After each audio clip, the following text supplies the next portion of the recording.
अब हम तुम्हें बिल्कुल ही सरल भाषा में आज हम बताएंगे थीटा के सभी कोणों के लिए अनुपातिक मान। थीटा के जितने भी मान है इसको एक चुटकियों में तुम निकालोगे जब भी लिखोगे। पहले 0, 30 अंक, 45 अंक, 60 अंक, 90 अंक, ये अपनी डिग्री रखती है। इसके बाद तुम यहाँ क्या करोगे, यहाँ पर सब गिनती, देखो गिनती चालू कर दो। 0, 1, 2, 3 और 4। सभी में 4 से डिवाइड कर दो, 4 से डिवाइड कर दो, सभी में 4 से डिवाइड कर दो। ओके भैया, अब इसके बाद जो कटे काट दो। 2 1 2 2 2 4, ये 4 से 4 कट गई है ना। अब जो बचा है सबका स्क्वायर कर लो। पहले जो बचा है लिख लो। 0 का अंडर रूट करोगे तो 0 ही हो जाएगा, ये 1/4 ही हो जाएगी। यहाँ बचा 1/2, यहाँ 3/4, यहाँ बचा है 1। जो बचा है इसका अंडर रूट कर दो, सबका अंडर रूट कर दो। ये तरीका, सबका अंडर रूट कर दिए। अब इसके बाद यहाँ पर ये एक लाइन खींच लेना।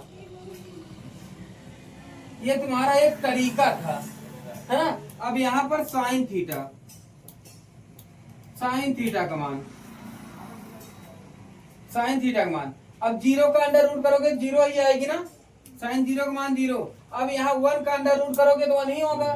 4 का अंडर रूट करोगे तो 2 हो जाएगा, 1/2 ना।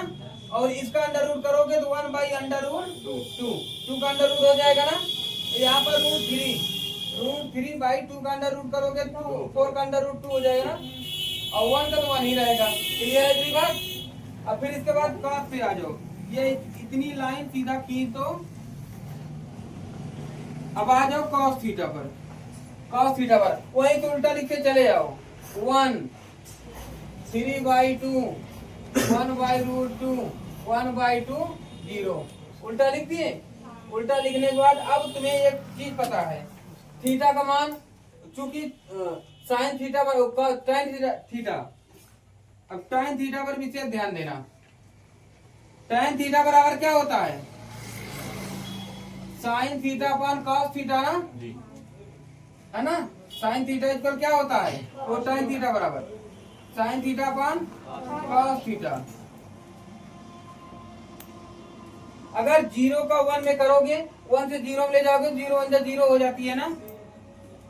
क्लियर है इतनी बात। अब फिर अगर इसके बाद अब यहाँ पर इसको इससे डिवाइड करोगे तो 2 से 2 कट जाएगी ना, 1/√3 आ जाएगी। 1/√3 करके दिखा दें, ये आ जाएगी। यहाँ √2 से √2 कट जाएगा, है ना। तो क्या हो जाएगा 1, है ना। अब फिर इसके बाद यहाँ से 2 से 2 कट जाएगी, √3 आ जाएगी। हाँ? और यहाँ से 0 से 1 में लेकर जाओगे। ऐसा कौनो भी नंबर नहीं है जो 0 से 1 में चला जाए। पता नहीं हजारों लाखों नंबर चले आए, इसलिए ये इनफाइनाइट हो जाएगा। इतनी बात क्लियर है, समझ गए। अब तुम कुछ नहीं करना है, इसी का उल्टा करते चले जाओ। साइन का उल्टा क्या होता है, कॉस, कॉसेक होता है। साइन का उल्टा, है ना। तो कॉसेक में क्या करोगे, 0 का उल्टा 0 ही होगा, है ना। अब फिर 1/2 का उल्टा 2 हो जाएगा, यहाँ √2 हो जाएगा, ये 2/√3 हो जाएगी। 1/1 तो 1 ही होगा, है ना। समझ गए इतनी बात। cos थीटा बराबर 1 का उल्टा तो 1 ही होगा, इसका हो जाएगा ना वही 2/√3 हो जाएगी ना, है ना। अब फिर इसका उल्टा करोगे तो √2 हो जाएगा, इसका उल्टा करोगे 2 हो जाएगा, इसका उल्टा करोगे 0 तो 0 ही होगा, है ना। समझ गए। ऐसे ही सबका उल्टा कर लोगे, है ना। और कॉसेक जो होता है, कॉसेक साइन का उल्टा होता है, कॉस सेक का उल्टा होता है, कॉस टैन का उल्टा होता है। इतनी बात समझ गए। तो आराम से कितनी देर लगा होगा, ये 40 मिनट भी नहीं लगता तुम्हें करने में, समझ गए।